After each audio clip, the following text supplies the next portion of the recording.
This episode is brought to you by Skinny Pop Popcorn. Perfectly popped, endlessly delicious. Oh, so light and crunchy. Skinny Pop Original Popcorn is the snack you've been searching for. Made with just 3 simple ingredients: popcorn kernels, sunflower oil, and salt. Snacking never felt or tasted so good. Perfectly popped, endlessly delicious. Give yourself permission to snack and pick up Skinny Pop Original Popcorn today. This episode is brought to you by Amazon.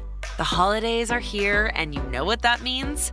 It's time to get your friends and family the gifts they deserve. Take the stress out of shopping with Amazon's great deals and low prices on a huge range of items from toys to tech and much more. Whoever you're gifting for, Amazon has great prices on everything you need this holiday season. Shop Amazon for all your gifting needs. Hi, I'm Chris. And I'm Jeremy.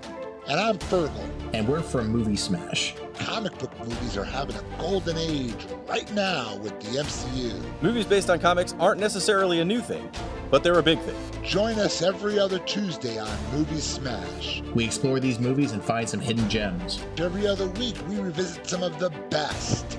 And some of the worst movies based on comics or graphic novels. Was Green Lantern as bad as you remember? Heck no! Is Time Cop the most accurate time travel movie ever created? Absolutely. Was Mystery Men way ahead of its time? Should they be revisited? Should they be forgotten? Join us on Movie Smash and find out. Listen wherever you find your fine podcasts.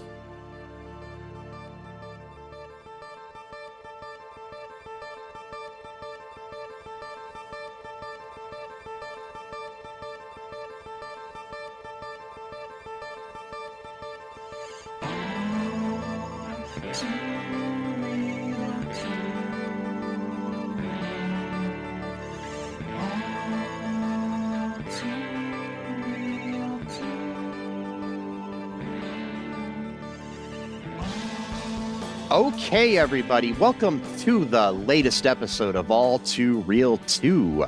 My name is Michael E. Cullen II, and with me, as always, is... Sesame, the world is on fire, Encarta. I thought the world was a vampire. It's that too. Okay, just checking. Vampire on fire. Yes, thought it was a vampire sent to drain. No, so yes, the world is on fire. My world's on fire, how about yours? And that's the way I like it, or whatever that song goes. Anyway, so... yes. So, folks, 'tis the season to be jolly. Yeah, okay. La la la la la la la la la. Yep. Anyways, for the month of December here, we are covering some Christmas-themed stuff. And today, we're looking at a very special Christmas episode of my favorite sitcom of all time, Newsradio. Yep. This is the second season, episode 10, entitled Xmas Story. This was directed by Leonard R. Garner Jr., written by Paul Sims, Lou Morton, and Dawn DeKaiser. The show stars Dave Foley as Dave Nelson, Stephen Root as Jimmy James, repeated criminal Andy Dick as Matthew Brock, Moira Turney as Lisa Miller, Vicki Lewis as Beth, fascist podcaster Joe Rogan as Joe Borelli, Candy Alexander as Catherine Duke, the late Phil Hartman as Bill McNeil, David Anthony Higgins of the Higgins Boys and Gruber, also the uncle of one of the guys in Please Don't Destroy, as Santa, rapper Tone Loc as Lorenzo, and Toby Huss as Junior. So that is the episode cast. So the Internet Movie Database short synopsis here for this episode is: no one believes Bill when he tells them that a bell-ringing Santa is threatening to kill him. The staff is disappointed by Mr. James' cheap Christmas present, so he gives new cars to everyone except Matthew. So, initial thoughts here on this episode, Sesame. I loved it. I thought it was great. Yes, it's one of my favorite episodes of the series, period. The cast is great all around, even the ones that I don't like anymore. And this is the before times, before things went bad for Joe and Andy. So right. It's like the whole thing with like Obi-Wan Kenobi talking to Luke. It was before the dark times, before the Empire. Yes, exactly. It's before Andy Dick allegedly had a hand in killing Phil Hartman and a couple other people with supplying them with drugs and stuff, supplying their families with drugs, because he supplied drugs, cocaine to Phil Hartman's wife, and that supposedly set her off the edge. That she ended up killing him and then shooting herself. One of the saddest days of my life. Yeah. So happy times here, Christmas stuff. Yeah. But I will tell you that the thing about Newsradio is it did have the best ensemble of a sitcom, I think, up until maybe The Office or Community, you know? Yeah. So it's just the way they work so well together, the different types of humor that each of them have kind of just blend really well together. I mean, overall, I love the show. They underutilized Candy Alexandra, though. That was my problem with it. But other than that, and then she left early too, so because basically she wanted to go on to other things, and I don't blame her. But yeah, this episode is, like I said, one of my favorites. So what happens here in this episode, Sesame? So almost immediately the Santa Claus is threatening to kill Bill. Well, that's already it rhymed, but yeah, Kill Bill. It was the prequel to the Tarantino films. Exactly. And we have no idea why he's got this huge problem with him. He keeps whispering to him he's gonna kill him in his sleep and all this kind of stuff. And so nobody believes Bill. They end up splurging to get Jimmy James this like old jersey from like the Yankees of like some player that he really liked, I guess. Yeah. But he gave them like Jumpin' Joe Dugan, I believe his name. Yeah. Is that even a real player? It was a real player, yeah. He was like considered one of the best players in early Major League Baseball. So they got him that, and he ended up like breaking the glass and like putting it on. It was like the whole point was it for you to wear the shirt, dumbass. It was like it was like, you know, like commemorable. Anyway, whatever. I mean, he's rich. I guess he can do whatever he wants, you know. So he ends up getting them like stupid baseball caps with their names on it, and then it turns out they weren't even like new hats. They had like other like companies' names on it, and then he just put like their names like as like a sticker or something like that over the patches or something on top of them. Yeah, and so they're like really pissed off about that. So Dave had to kind of tell them like, hey, you know, like they're kind of pissed about these gifts. Like if we like put a lot of effort into your gift, and like it seems like you just thought of something like right away. And he's like, oh no, I got one too. And then he's got a thing with his name on it. He's like, yeah, what does it say underneath it? It's like some companies like, well, I own the companies. So it like Jimmy James Incorporated, so it had his name in it anyways. Exactly. He's like, this is it's so, you know, he's like, okay, like I'll fix this, you know, I'll do. What's that? He's like, how would you feel about the hat if you didn't own the company? You know, so it's like, he's like, so can you imagine that though? Of like, if you like got something like really, really, really cool, and then like they gave you something like not even like not like it has to be like an equal thing, but like you just put in no effort whatsoever into it. It's like, you know what I mean? Like you might as well just like not give anything at all to someone instead of being like insulting about it. It's the equivalent of like when I worked at Walmart and the company would be like rising in stock, and they'd be like, to celebrate how good the store's doing or the company's doing, we're going to give you some pizza. Exactly, a pizza party. Yeah. It's like, or the day that my one new store manager came in and says, because you guys are doing such a great job, I bought you Tim Hortons. Yeah, it's like, okay. And I literally said to him, I said, how is a Timbit going to pay my rent? Probably just like fires you right in the spot. I said it to him. He got pissed, but whatever. I was just like, I didn't care. I wasn't afraid to say it. So it's just so dumb. Like, and so Jimmy, he's like, I'm going to fix this right away. Don't you worry. And so he ends up buying cars for everyone except for Andy. And Andy at first doesn't seem like Matthew. The character's name is Matthew. Yeah. I don't know why I thought, And but Matthew at first doesn't really seem like he's bothered by it at all. Like he really likes tapes that Jimmy gave him of like these old like radio comedy shows or whatever. Fibber, McGee and Molly, which was a real show that was like really, really popular. So.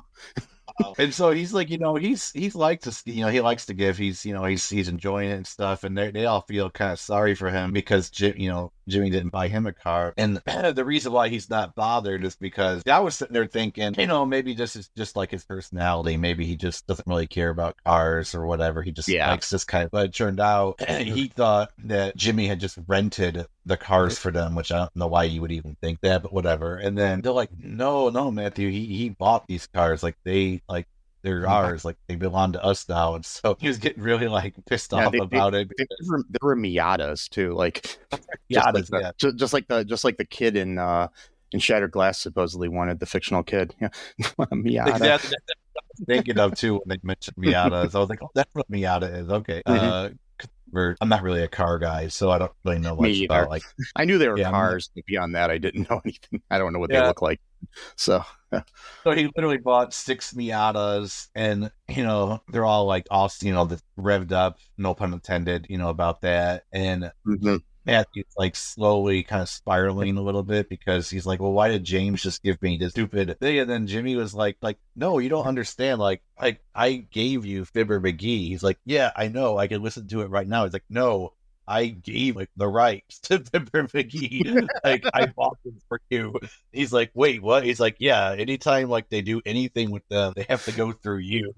And so then like everyone else is kind of jealous of him now because like he's got the better gift. The thing is like I was looking into it and I was just like curious about the history of Fibber McGee and Molly. There was a short-lived TV series in the 50s where they recast the characters from the there was a husband and wife that did the one of them was named Jim Jordan, not the Republican congressperson. That guy.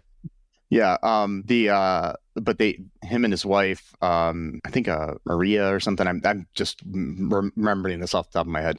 They are Marion. I think it was Marion. Yeah, they played Fibber McGee and Molly, this married couple, and it was a funny. It was like a sitcom on the radio. This is before TV, and because a lot of sitcoms started on TV and then on radio and then moved to TV. Like even I Love Lucy was based on My Favorite Husband or something like that. I think it was called. And but the show was really well known for their closet gags, which I guess Molly would clean the house and just shove everything in the closet, and then Fibber would open it up and everything would fall on him. And this was a running gag show. Yeah, comedy has progressed a lot more since that time. We're just like, have you ever like done this deep dive where you started like looking into like entertainment like throughout the ages and like how humans have like progressively gotten better at it? Like, you ever read some of these old stories where it's like, this was comedy to them? Like, this is the dumbest shit possible, but like it's because like humans have progressively gotten smarter.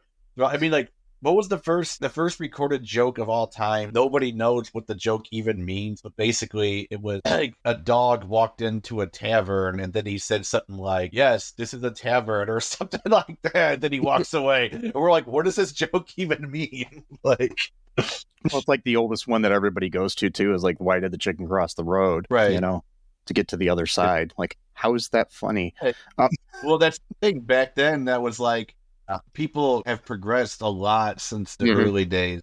They were nowhere near. I mean, I guess we can't. Yeah. Really, I mean, but there are some things too that do hold up though. Like, I mean, like Matthew in this thing mentions that Jack Benny was his favorite, and literally a lot of the stuff that Jack Benny did still holds up. So comedy wise, it's just because it's really well done.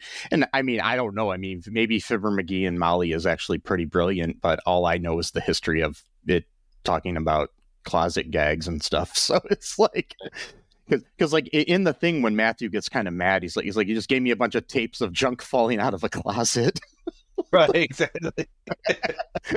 I know, totally changes perspective of what he was listening to. He's like laughing at it before saying how great it was, and like, I will tell you, I mean, I think Andy Dick was brilliant in this episode. He was just so like he goes from being like mellow to like psycho and like this like slow pace, which was pretty funny. So yeah, he was one of my favorite characters on the show. I mean, it's too bad that he's like a crazy weird person, but like he's, I mean, I don't know, maybe he's better now, but still I don't know. So well, that's the thing, he gets better for a while and then something happens, then he starts up all. I mean, he's been arrested for armed robbery and other things, so it's like hard to say. Sexual misconduct or exposure. Yeah. Like, I mean, at Woodstock 99, whipped out his own dick, no pun intended. Well, yes, actually, but and and like, dude, like, you can't do that. What's really ironic? He calls his dick his Andy. It's this weird thing that I'm joking. Oh, I thought you were serious. I'm like, does he serious? I was like, wow. I couldn't. But yeah, the character of Matthew, though, it's so cool because there's another episode where Andy is like, Matthew is like finally going through like a punk phase, like in his life. Oh, yeah. Like, and Dave is like he's like, hey, here's a bunch of like my old like tapes and like records. Like this band here is called the Buzzcocks. Like you really like them and stuff. And then like he ends up finding out that like Matthew's like listening to like Celine Dion or some shit. He's like, I thought you were going to punk. He's like, it's not about the music, it's about the way of life or whatever. It's like this whole time he's like dressed up like a punk and he's like listening to Celine Dion or something. That's how I plan to go to a Celine Dion concert someday. No, I'm joking. Dress up like you're like a punk, like mohawk and like 80s style punk, That'd be great. So as far as this is the second time that Toby Huss was in an episode. He played one of the security guards, and he later plays a different character. I think he has like 2 or 3 characters that he plays. He plays this security guard twice, but he also plays like a trainer for somebody that ends up like pretending to be several different people throughout the episode. It's one of the like later season episodes that I haven't watched as much, so I don't remember off the top of my head. Yeah. But Toby Huss is a great actor. He's known for like doing a lot of like character work and deep dramas and comedies and everything, and he did 164 episodes of King of the Hill. Not to mention he's been in like Star Trek Lower Decks. He was in Maxine recently, the movie The White House Plumbers, the Fatal Attraction TV series, Beavis and Butthead Do the Universe. I think he was in like a Low TV series. He's done a lot over the years. He was in 2018's Halloween. He was he's been in everything. He's got 100 and let me see how many. He's got how many? 166 or 169, I guess, credits of acting in his career. So I like him as an actor. There's a movie you should check him out in that I really like called Sword of Trust. That was, I believe, the last movie that Lynn Shelton made before she passed away. And it stars Mark Maron. Yeah, he's in that, and it's really good. He plays like a white supremacist in that. So, yeah. So anyways, any other thoughts here about this episode? A few. So it turns out that the Santa Claus guy, he said that he just like, he wanted to give Bill like a tape of his work, I guess. I forgot about that. Yeah. So he was like doing that as like, I guess like a performance art type of thing or whatever. And so, Bill was, he threw the tape in the trash, but then the guy came back and said Merry Christmas. And so then he felt guilty about it. So then he took it from the trash and he was going to listen to it on his way home. But then the guy turned out that he actually was going to kill him, I guess. Cause he's like, check your brakes or whatever, It's like he cut the brakes on Bill's car, which is creepy as fuck. We don't know what the motive is. If there was a motive, but he's just crazy. Like, I kind of like that we don't know. And the thing is, like, by the next episode, Bill's fine, so he obviously didn't die. So it's like, what the? That's the thing. That was like the era of TV where the continuity wasn't like a huge issue. Like, it was okay to have like a gag at the end of an episode and like not have it even be addressed in like the next one. Like, it didn't matter. Yeah, like, it wasn't like, oh well, technically in minute 17 and 45 seconds, there's a hand that comes out through the window, and that was supposed to reference a character from another TV show from 15 years prior. But only the Australian version of that show, because they had an American and Australian, so there was a crossover, like the multiverse. It was like the Australia verse. So then you didn't address that next episode. So like now I can't watch it. The whole experience is ruined for me. Like no one gave a shit back then. But we have an episode where like Doug from like King of Queens like ends up like getting decapitated, and like the next episode everything's fine. And like in this world too, you have actors playing multiple roles like as guest appearances too. Like Toby Huss played several roles, and then like Brian Posehn played a couple different characters. Bob Odenkirk played a couple different characters. So did David Cross. So it's like, because all three of those guys are in separate episodes from each other, and then they're in one episode together where they're Dave's old singing group that he belonged to called Chock Full of Notes. And it's a terrible name. Yes. Wow. Wow. That's another good episode too. But the best part of that episode, if we ever cover it, we'll go into it more. But it's like Bob Odenkirk's character keeps using the word sagacious in sentences, and then at the end of the episode, when he's not around, and Brian Posehn's character turns to Dave, and he's like, "Dave, what does sagacious mean?" Yeah. He's like, I don't even know. Like, so yeah. But yeah, but this one here, Xmas Story, is one of my favorite episodes. I highly recommend people check it out. I recommend checking out the whole series. It's good, even the John Lovitz season. Not as good as the first. I think the first 3.5 seasons, or three, or maybe the 4 seasons are good, but towards the end, I mean, towards the middle of because Phil Hartman died in between seasons 4 and 5, and but even season 4 is kind of off in my opinion, but it's still good. It's not like, it's not like a Gas Leak era Community or anything, but it's still so. Yeah, I mean, like, John Lovitz is good actor stuff, but I can't really see him as being that kind of character. You know what I mean? Like, it just he's a completely different character, so it's like he's a completely different type of character too. Yeah, type of character, right? Yeah, and I guess it makes sense. Yeah, behind the scenes, I guess he and Andy Dick hated each other too. So I was like, yeah. Like, I mean, I would hate John Lovitz myself because he's like a terrible person. But like, anyway, so John Lovitz actually was right here, in my opinion, because he hated Andy Dick for basically killing his best friend. So I get that part, but it's like the enemy of my enemy type. Then no, I'm not saying John Lovitz is my enemy. Like, but I don't know. I don't think John Lovitz is that bad of a guy. I don't know. So yeah, I think he's one of these like the woke left is ruining everything, whatever type people. I don't think he has too much. Maybe he's one of the few like Saturday Night Live people from that era to not do that. So okay, maybe I might be thinking. I thought there was a whole thing where he was like anti-vax and was saying like it's so terrible or whatever. Maybe, and I might have missed it. So I don't know. I'd have to look it up. I don't want to, say for sure that he is. But yeah. But yeah, it's okay. I did love him in Benchwarmers too, though. I thought he was great in that. So yeah, check out our review of that episode on our list of episodes here.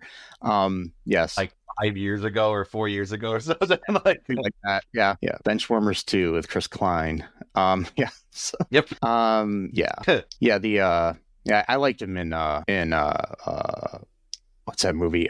Rat Race. That was a good movie. But yeah. Oh yeah, no, he's great in that movie. That's such a good movie. We should review that sometime. Actually, that's sure. Yes. So yeah, we're kind of like padding out this episode here because it was a quick one that we've done here, guys. But yeah, I mean, it's easier to make fun of an episode than actually be like, yeah, I liked this episode. So yeah, exactly. Well, it's like our country has decided that it's much easier to tear something down than to build something up. So, anyway. That's how it goes. Everybody knows. Everybody knows. The dice are loaded. Everybody knows. Is that Leonard Cohen? Yeah. Is that where you do it? Yes. What's this? That's the name of the song is Everybody Knows. Yes. That's also from the album We Take Manhattan or something like that, or interesting musician Leonard Cohen. Yeah, everybody knows the dice are loaded. Everybody knows the good guys lost. Yep, that's the way the world is. So, hallelujah, to quote another Leonard Cohen song. That's another one. Yeah, exactly. Yes. What was the guy who did a good cover of that? I mean, sorry, Leonard Cohen did the cover of the guy who wrote Hallelujah. No, Leonard Cohen wrote the song and he did the original. Yeah, okay. The most definitive version though is Jeff Buckley. Jeff Buckley, okay. Yeah, and then Rufus Wainwright does a really good version of it too. So yeah, but yes. So Rufus Wainwright, who is Loudon Wainwright's son. Loudon Wainwright played the dad on Undeclared, which is another good show that we should cover sometime. But yeah. Show, so we're just kind of rambling here. So I guess we can wrap things up here. Any messages you have for the world here while we still can? Just try to be kind to people and try to enjoy it while it lasts. It sounds really cynical, but no, I'm actually being serious though. Like just for whatever it is, just try to hold on to it as long as you can because it might be a bumpy ride. Have fun. Play your violin like Nero did as Rome burned. But be nice while doing it. Be nice. Don't be a jerk. Don't just because things are fucked up doesn't give you the license to be mean. So that's a big point. Exactly. And be sure to check out all2real2.com. You can get all of our links there. We've got our Patreon, which would really help out the show. So please join, it's a good way to help support us. Check out our TeePublic, buy some merch, buy a t-shirt, buy a mug, buy something, please. If you can, share the show with your friends, and your family and your enemies. And yes. So be sure to fight the patriotic Christo-fascist society. Good luck. The Christo-fascist patriarchy. Good luck with that. Trans lives are human lives. Free Palestine. Yep. Be good to each other. Yep. Remember that I love you. Sesame loves you. And until next time, bye-bye. Thanks for listening to All Too Real 2 podcast, a Cullen Park production. Produced and edited by Michael E. Cullen II. Music by Matthew Hawes. Subscribe and share the show. Visit us at cullenpark.com.